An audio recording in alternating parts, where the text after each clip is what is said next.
পতিত উদ্ধারকর্তা আর তো কেউ নাই, এবারে করুণা করো বৈষ্ণব গোসাই। এই কলিযুগ গৌরাঙ্গ মহাপ্রভু আবির্ভাব হয়েছে কাদের জন্য? আমাদের মতো পাপার্জিত জীবকে উদ্ধার করার জন্য এসেছেন গৌরাঙ্গ মহাপ্রভু আর নিত্যানন্দ। গৌরাঙ্গ মহাপ্রভু হলো আমাদের দীক্ষা, আর নিত্যানন্দ হলো আমাদের শিক্ষা। আর এই কলিযুগ তোরাইতে এই দুটি লোক আবির্ভাব হয়েছেন। তাই প্রভুকে বলা হচ্ছে পতিত উদ্ধারকর্তা আর তো কেউ নাই, এবারে করুণা করো বৈষ্ণব। পতিত বলতে কি বোঝায়? যে জমিনে আমরা চাষ করি না সেটাকে কি বলি? পতিত।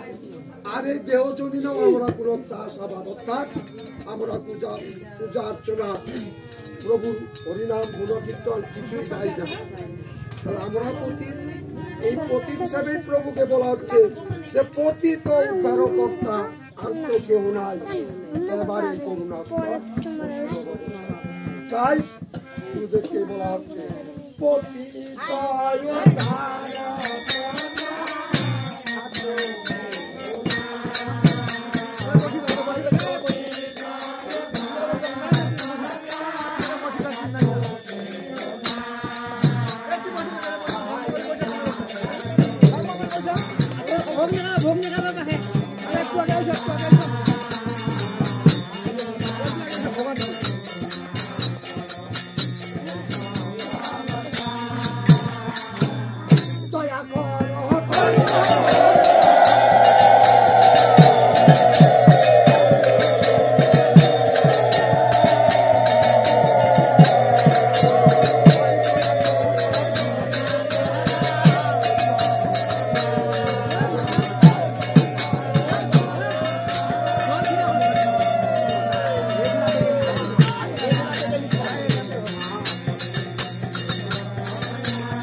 বাবা কি ভোগের তো পঞ্চতত্ত্ব দিয়ে দেই? হ্যাঁ, পঞ্চতত্ত্ব দিয়ে না ভোগের টাকা বাবা সময় কম ওরে বাবা দে বাবা তারা ওদের কিতাব কিনে দিয়ে দেই। ওই ভাইয়া কিতাব দিয়ে দিই, কিতাব দিয়ে দিই কেন? হ্যাঁ, ভোগ লাগালে ভোগ ওঠে নিয়ে কালে মার উঠে যে জামো সেলাই লাভ